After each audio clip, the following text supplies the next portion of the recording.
Starting లోనే మనకు ఒక ఫ్యామిలీ కనిపిస్తుంది.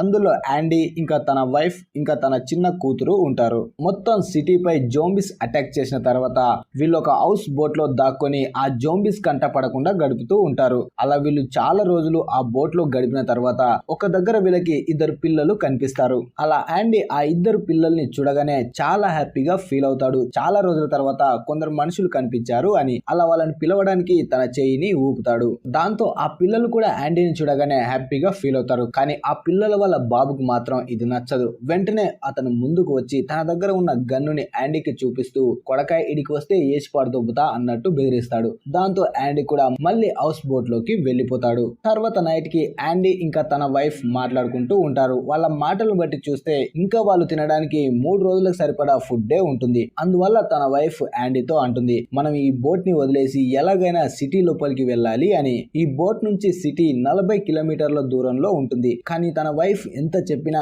యాండీకి మాత్రం ఎందుకు రిస్క్ తీసుకోవడం, అలా వెళ్ళినప్పుడు సడన్ గా జోంబీస్ అటాక్ చేస్తే అందరం చనిపోతాం అనుకుంటాడు. మనం ఇక్కడ బోట్ లో ఉండడమే సేఫ్ అంటాడు యాండీ. తర్వాత మార్నింగ్ యాండీ లేవగానే తనకి కొంత దూరంలో ఒక బోట్ కనిపిస్తుంది. దాన్ని చూడగానే యాండీ అనుకుంటాడు తప్పకుండా ఆ బోట్ లో ఫుడ్ ఏదైనా ఉండొచ్చు అని. వెంటనే ఫుడ్ కోసం ఆ బోట్ దగ్గరికి బయలుదేరతాడు. అలా బోట్ లోకి వెళ్లి మొత్తం ఫుడ్ ని వెతుకుతూ అక్కడ ఉన్న ఫుడ్ ని మొత్తం తీసుకుంటూ ఉంటాడు. కానీ అప్పుడే సడన్ గా ఆ బోట్ లోంచి వింత వింత సౌండ్స్ వినిపిస్తూ ఉంటాయి. కానీ యాండీ మాత్రం వాటిని పట్టించుకోకుండా ఆ ఫుడ్ మొత్తం తీసుకొని వెంటనే తన బోట్ లోకి తిరిగి వచ్చేస్తాడు. ఇప్పుడు యాండీ వాళ్ళకి ఆ బోట్ లో నుంచి 3 నెలలకు సరిపడా ఫుడ్ దొరికి ఉంటుంది. అందువల్ల వీళ్ళు చాలా హ్యాపీగా ఉంటారు. అప్పుడే యాండీ వైఫ్ యాండీతో అంటుంది, నువ్వు కొంచెం రెస్ట్ తీసుకో, తర్వాత మనం ఏం చేయాలో ఆలోచిద్దాం అంటుంది. అలా యాండీ రెస్ట్ తీసుకోవడానికి వెళ్తాడు.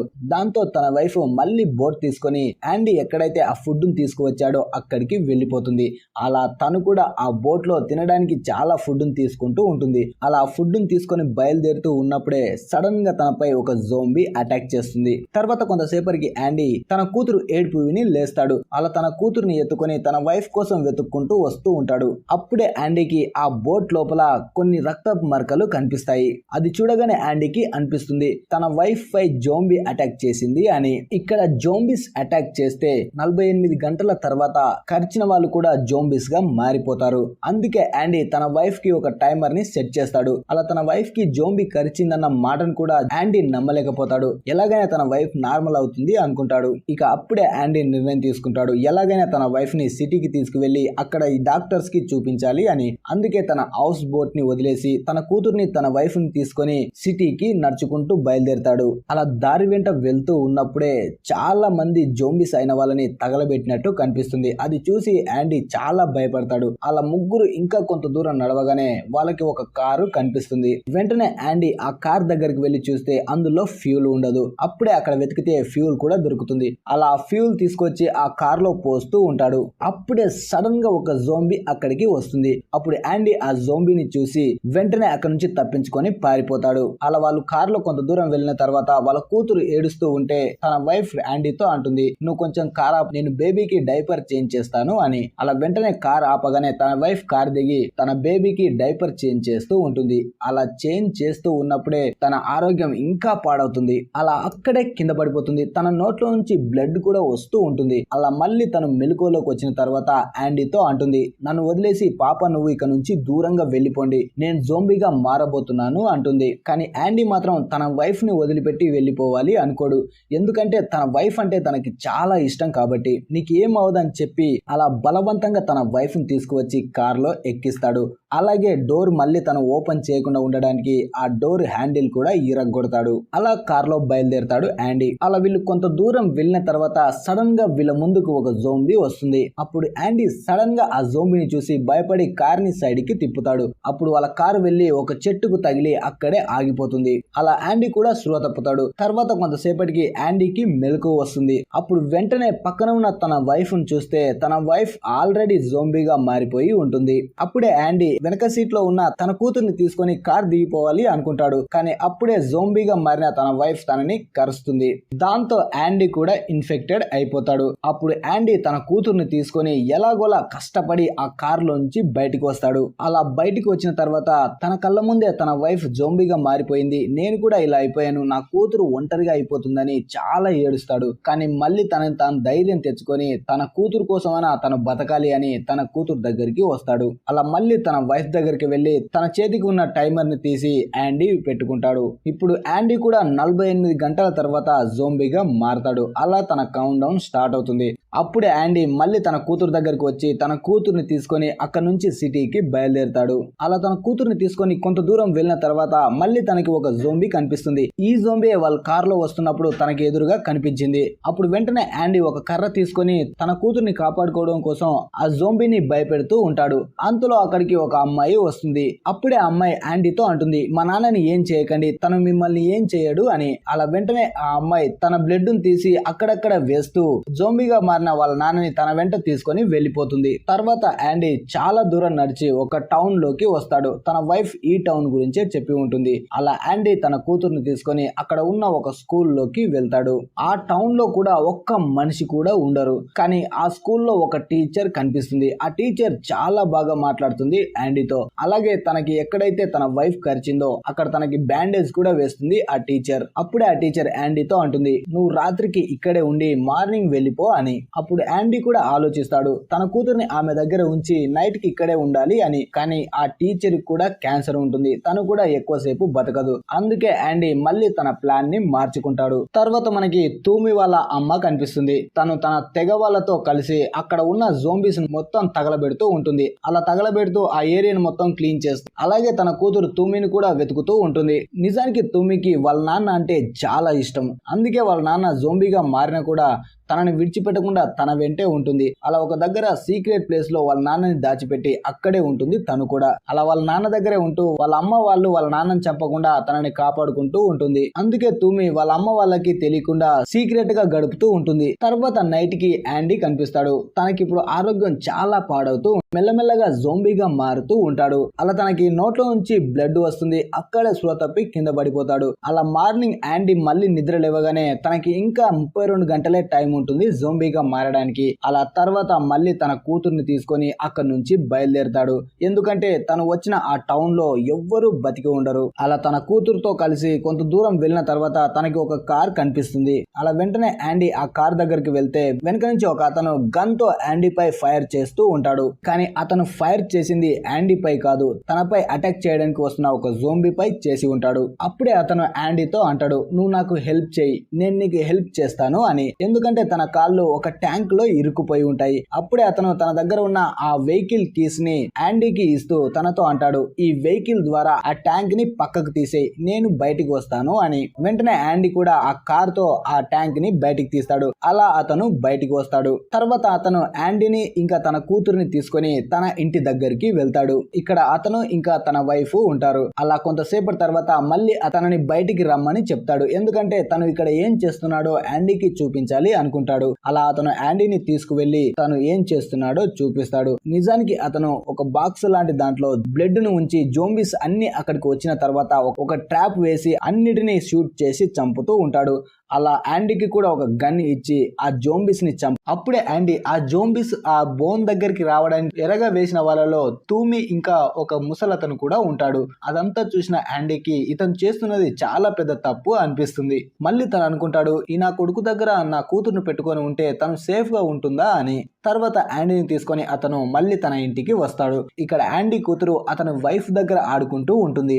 అలా ఆమె తన కూతుర్ని అంత మంచిగా చూసుకోవడంతో యాండీ అనుకుంటాడు తన కూతురు ఇక్కడే సేఫ్ గా ఉంటుంది అని. వెంటనే ఒక ప్లేస్ కి వెళ్లి ఒక గన్ తీసుకొని తనని తాను షూట్ చేసుకొని చనిపోవాలి అనుకుంటాడు. ఎందుకంటే తను జోంబీగా మారకముందే చనిపోవాలి అని. అలా తను చనిపోవాలని చూస్తూ ఉన్నప్పుడే సడన్ గా అక్కడికి అతని వైఫ్ తన కూతుర్ని తీసుకొని వస్తుంది. అప్పుడే ఆమె యాండీతో అంటుంది, నువ్వు చనిపోతే అతని దగ్గర నీ కూతురు సేఫ్ గా ఉండదు, చాలా నరకం అనుభవిస్తుంది అంటుంది. వాడు మంచివాడు కూడా కాదు, నిజానికి వాడు నా హస్బెండ్ కాదు అంటుంది. నా హస్బెండ్ ని వాడు జోంబీగా మారడానికి జోంబీస్ కి ఎరగా వదిలేశాడు, తర్వాత నన్ను తీసుకొచ్చి ఇక్కడ బలవంతంగా బంధించాడు అంటుంది. అలా ఆమె ఇంకా యాండీ ఇద్దరు మాట్లాడుకుంటూ ఉన్నప్పుడే సడన్ గా అక్కడికి అతను వస్తాడు. వాడు వీళ్ళు మాట్లాడుకునేది మొత్తం విని వెంటనే తన చేతిలో ఉన్న గన్ తో యాండీ పై కొడతాడు. దాంతో యాండీ స్పృహ తప్పి అక్కడే కింద పడిపోతాడు. అలా కింద పడిపోయిన యాండీని తూమిని బంధించిన ఆ బోన్ దగ్గరికి తీసుకువచ్చి తనని తూమిని కలిపి బంధిస్తాడు. అలా బోన్ లోకి రాగానే యాండీకి మెలకు వస్తుంది. అప్పుడే తన ఎదురుగా ఉన్న తూమితో అంటాడు, నువ్వు నాకు హెల్ప్ చేయి, నేను నీకు హెల్ప్ చేస్తాను, ఇద్దరం కలిసి ఇక్కడ నుంచి తప్పించుకొని పారిపోదాం అంటాడు. దానికి తూమి కూడా ఒప్పుకుంటుంది. అప్పుడే యాండీ అక్కడ ఉన్న ఒక తాడుని తీసుకొని దాని బ్లడ్ లో ముంచి ఆ బోన్ కి కట్టి జోంబీస్ వైపు విసురుతాడు. అలా తాడుని జోంబీస్ లాగుతూ ఉన్నప్పుడే ఆ బోన్ కు ఉన్న డోర్ మెల్లగా ఓపెన్ అవుతుంది. దాంతో యాండీ ఇంకా తూమి బయటకు వచ్చేస్తారు. తర్వాత యాండీ ఇంకా తూమి ఇద్దరు కలిసి అతను ఉన్న ఇంటి దగ్గరికి వస్తారు. అలా అక్కడ ఉన్న ఆమెని, తన కూతుర్ని ఇద్దరిని వాడి నుంచి కాపాడి అక్కడ నుంచి తీసుకొని వెళ్ళిపోతూ ఉంటారు. కానీ అంతలో సడన్ గా వాడికి మెలకు వస్తుంది. వెంటనే వాడు గన్ను తీసుకొని బయటకు వచ్చి పారిపోతున్న వీళ్ళపై షూట్ చేస్తూ ఉంటాడు. ఆ బుల్లెట్స్ నుంచి యాండీ వాళ్ళు తప్పించుకుంటారు. కానీ తన వైఫ్ లా తెచ్చిపెట్టుకున్న అమ్మాయికి మాత్రం ఆ బుల్లెట్స్ తగిలి అక్కడే చనిపోతుంది. తర్వాత తూమి ఇంకా యాండీ తన కూతుర్ని తీసుకొని అక్కడ నుంచి అడవిలోకి పారిపోయి ఒక దగ్గర దాక్కుంటారు. అలా నైట్ మొత్తం అక్కడే ఉండి మార్నింగ్ అవ్వగానే యాండీ ఇంకా తూమి ఇద్దరు అక్కడ నుంచి బయలుదేరతారు.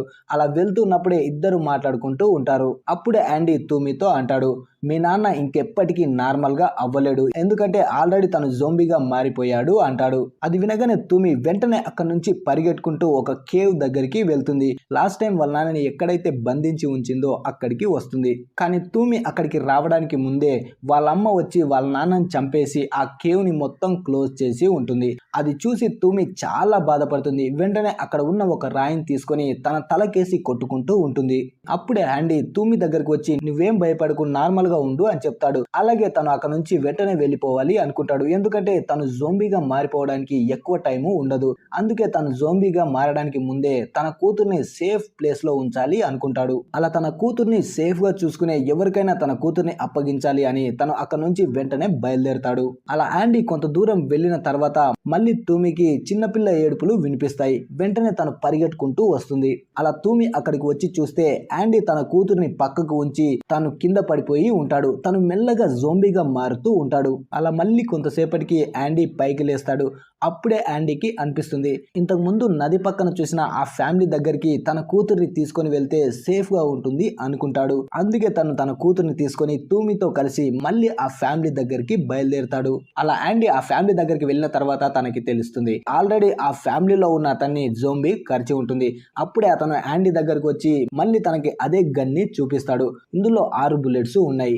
నాకు జోంబీ కరిచింది కాబట్టి నా ఫ్యామిలీకి నాకు కలిసి 4 బుల్లెట్స్, మేము చనిపోతాం, కావాలంటే ఇంకా 2 బుల్లెట్స్ దీంట్లో ఉంటాయి, ఆ బుల్లెట్స్ తో నువ్వు నీ కూతురు ఇద్దరు చనిపోండి అంటాడు. అది వినగానే యాండీ షాక్ అవుతాడు. పిచ్చినా కొడక, నువ్వు చచ్చేది కాక వాళ్ళనెందుకురా చంపుతావు అనుకుంటాడు. ఇలా చేయడం చాలా పెద్ద తప్పు, నీకులా నేను చేయనని చెప్పి అక్కడ నుంచి బయలుదేరతాడు. అలా యాండీ కొంత దూరం రాగానే అతను తన ఫ్యామిలీని చంపి తను కూడా చనిపోతాడు. అలా వాళ్ళు షూట్ చేసుకున్న గన్ సౌండ్ విని యాండీ కూడా చాలా ఫీల్ అవుతాడు. మళ్ళీ తర్వాత కొంతసేపు ఆలోచించి ఆ గన్ దగ్గరకు వెళ్ళి ఆ గన్ తీసుకొని తను కూడా చనిపోవాలి అనుకుంటాడు.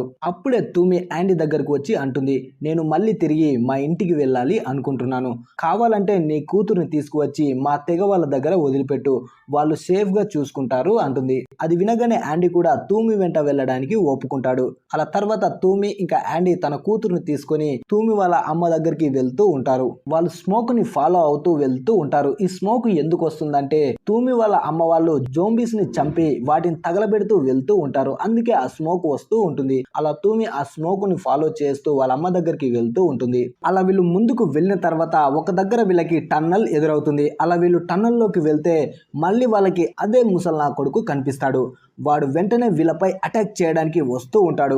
అప్పుడే తూమి యాండీ కూతురుని తీసుకొని అక్కడే ఆగి ఉన్న ఒక వెహికల్ లోపలికి వెళ్ళిపోతుంది. అప్పుడే అతను యాండీ దగ్గరకు వచ్చి యాండీతో ఫైట్ చేస్తూ ఉంటాడు. ఇద్దరు చాలా ఫైట్ చేసుకుంటారు. ఈ ఫైట్ లోనే యాండీ దగ్గర ఉన్న ఆ గన్ కింద పడిపోతుంది. దాంతో అతను ఆ గన్ ని తీసుకుంటాడు. అప్పుడు అతను ఆ గన్ ని చూపించి బలవంతంగా తూమిని ఆ కార్ లోంచి కిందకి దింపుతాడు. దాంతో తూమికి కూడా గాయమవుతుంది. అలా తర్వాత మళ్ళీ యాండీకి మెలకు వస్తుంది. అలా పైకి లేచి లేచి చూస్తే తన కూతుర్ని అతను ఒళ్ళో కూర్చోబెట్టుకొని ఉంటాడు. అలా అతను తన కూతుర్ని చంపబోతూ ఉంటాడు. అప్పుడే యాండీ అతని దగ్గరికి వెళ్ళి చాలా రిక్వెస్ట్ చేస్తాడు, నా కూతుర్ని ఏం చెయ్యకు అని. అప్పుడు అతను చాలా ఆలోచించి తను కూడా బాధపడుతూ మళ్ళీ తన కూతుర్ని యాండీకి ఇచ్చేస్తాడు. అలా యాండీ మళ్ళీ తన కూతుర్ని ఇంకా తూమిని తీసుకొని అక్కడి నుంచి బయలుదేరతాడు. తూమికి కూడా గాయం అవడం వల్ల తను కూడా సరిగ్గా నడవలేకపోతూ ఉంటుంది. అలాగే యాండీకి కూడా తెలుస్తుంది తన దగ్గర ఎక్కువ టైం లేదు, ఎంత తొందరగా వీలైతే అంత తొందరగా తన కూతుర్ని తూమి వాళ్ళ అమ్మ దగ్గరికి తీసుకువెళ్ళాలి అనుకుంటాడు. అలా వాళ్ళని ముందుకు తీసుకుని వెళ్తూ ఉంటే యాండీకి ఇంకా ఆరోగ్యం పాడవుతుంది. అలా సడన్ గా తను జోంబీగా మారుతూ ఉంటాడు. అప్పుడే యాండీ అక్కడే చనిపోయిన ఒక జంతువు అవయవాలని చూస్తాడు. అప్పుడు యాండీ ఒక ప్లాన్ ని ఆలోచించి వెంటనే తూమి దగ్గరకు వచ్చి తనతో అంటాడు, నేను చెప్పినట్టు నువ్వు చెయ్యి, నా కూతుర్ని జాగ్రత్తగా చూసుకో అంటాడు. అలా లాస్ట్ సారిగా యాండీ తన కూతురు దగ్గరకు వచ్చి తన కూతుర్ని కిస్ చేస్తూ చాలా ప్రేమగా చూస్తూ ఏడుస్తూ ఉంటాడు. ఈ సీన్ చూస్తూ ఉంటే చాలా ఎమోషనల్ అనిపిస్తుంది. తర్వాత యాండీ ఆ చనిపోయిన జంతువు అవయవాలను తీసుకొని ఒక కర్రకి కట్టుకుంటాడు. తర్వాత మనకి తూమి వాళ్ళ అమ్మని ఇంకా తన తెగవారిని చూపిస్తారు. వీళ్ళు వాళ్ళ చుట్టూ ఉన్న జోంబీస్ ని చంపుతూ ఉంటారు. అలా వాళ్ళు అక్కడ ఉన్న జోంబీస్ మొత్తాన్ని చంపేసి తగలబెట్టేసి అక్కడ నుంచి వెళ్ళిపోతూ ఉంటారు. అప్పుడే సడన్ గా వాళ్ళు తూమి ఆ చిన్న పిల్లని తీసుకొని రావడం చూస్తారు. అలా తూమి ఆ చిన్న పాప ఇద్దరిని యాండీ వెనక కూర్చొని ఉంటారు. అలా తను జోంబీగా మారిపోవడం వల్ల తను ముందుకు వెళ్ళడానికి ఆ జంతు అవయవాలని ముందుకు చూపిస్తూ తను ముందుకు వస్తూ ఉంటాడు. అలా తూమి వాళ్ళు ఆ తెగ వాళ్ళ దగ్గరికి వచ్చిన తర్వాత అందరూ కలిసి యాండీని చంపడానికి వెళ్తారు. కానీ అప్పుడే తూమి వచ్చి వాళ్ళని ఆపుతుంది. అప్పుడే తూమి వాళ్ళమ్మ వచ్చి ఒక పర్ఫ్యూమ్ తీసుకువచ్చి అక్కడ స్ప్రే చేస్తుంది. ఎందుకంటే యాండీ లాస్ట్ సారిగా వాళ్ళ ఫ్యామిలీని గుర్తు చేసుకోవాలి అని. అలా లాస్ట్ గా వాళ్ళు యాండీని చంపేస్తారు. తర్వాత యాండీ కూతురుపై తను ఒక మెసేజ్ ని రాసి ఉంటాడు. యాండీ థ్యాంక్ యూ అని వైట్ పెయింట్ తో రాసి ఉంటాడు. అది చూసి తూమి వాళ్ళ అమ్మ కూడా చాలా హ్యాపీగా ఫీల్ అవుతుంది. అలా యాండీ తన ప్రాణం పోతున్నా సరే తన కూతుర్ని కాపాడి చనిపోతాడు. అలా తూమి వాళ్ళు యాండీ కూతుర్ని హ్యాపీగా చూసుకుంటారు. అలా మూవీ ముగుస్తుంది. మరి ఈ మూవీ మీకు ఎలా అనిపించిందో ప్లీజ్ ఒక లైక్ చేసి ఛానల్ ని సబ్స్క్రైబ్ చేసుకోండి.